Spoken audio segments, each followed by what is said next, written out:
You're getting to South Dakota, and the fellas look up and say, "We're playing inside.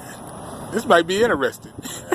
What was the look on their face when y'all got to campus? Well, when we walked in the Dakota Dome, I guess it's called, I think a lot of our guys, it was like, oh wow, like no humidity and 75, and it's a lot better weather inside that dome than it is in Houston, Texas this time of year.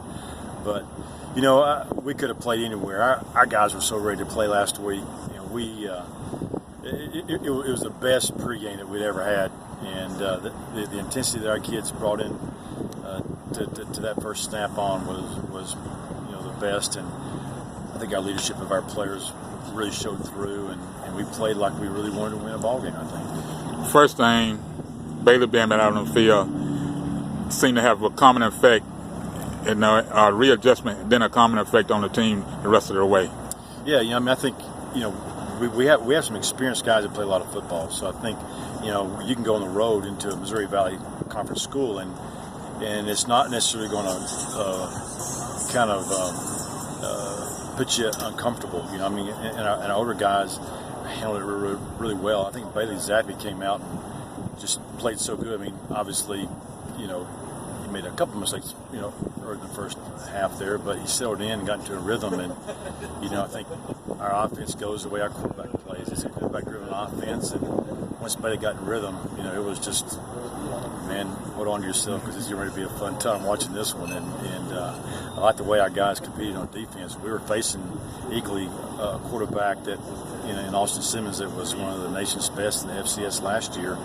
So I think all of us there, we knew that it was going to be probably a scoring game, but no doubt we had the best quarterback that day. It seemed to be, once you all made adjustments all at halftime, coming out in the second half, it was a totally different ball game on both sides, because it was like everybody was like, okay, we're playing now. Let's go get it. Well, I think offensively, we did a good job. The offensive staff did a good job of IDing really what they wanted to try to do defensively, and then they did a couple things right before the end of the half that were different than what they had shown, and it caused us a little bit of a speed bump there, but we did a really good job identifying where that change occurred and some things structurally, and I think we came back in the second half and had good answers for not only what they wanted to try to do, but even some of the adjustments that they had shown. We were able to quickly attack that, and I think the game slowed down.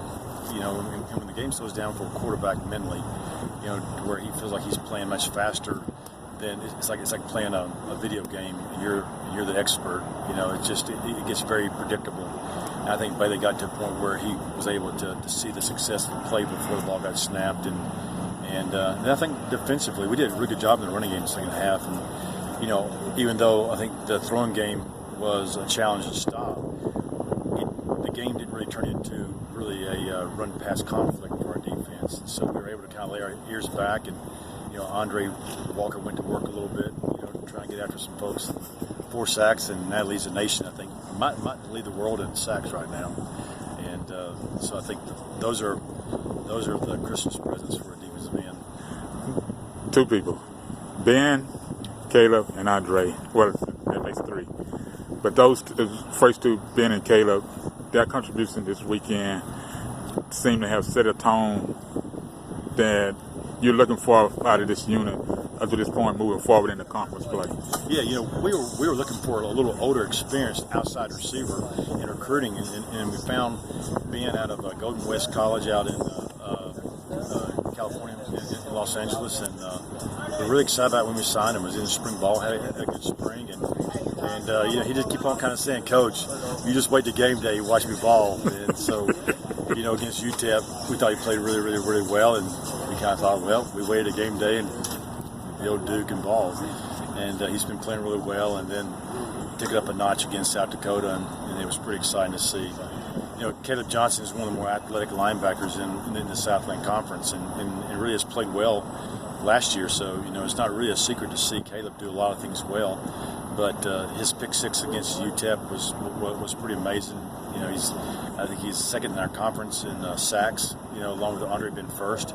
So you're talking about a guy who's achieving in multiple areas as a linebacker. And so I think when you really look at our older players are starting to kind of perform like an older player should perform, then obviously success becomes a lot more predictable and winning. And I think last year we demonstrated that we could be a good football team. We could be a competitive football team. But find a way to win and not having your guys freeze, not to feel the pressure on them. It was just really, it was fun to see that confidence that I knew existed in our team, but to see it really play out in the scoreboard. How satisfying is it at this point in the season to see leaders being leaders now? Early on. Well, there's no question that, when the coaches don't have to hold players in our program accountable, and you see more and more of the leadership do that, then it makes our job easier where we can concentrate on the football side of things. Plus, I think players tend to listen to their peers so much more, and I think we saw that very, very much come true this ball game. And lastly, Northwestern State this upcoming weekend, first conference game. Well, we know this is going to be a tough ball game. I think Northwestern State proved last year that they know how to win in our league, and they did a good job, having some really commanding wins. I think we're a little baffled that they're 0-3 because we see them as a much better football team than that, and I'm sure they believe that they are. And but with the start of conference play for both of us, both teams, you can kind of wipe away the records. It's going to be who plays the best and who wants it the most. All right, Coach. Thank you for your time. I appreciate that, Jerry.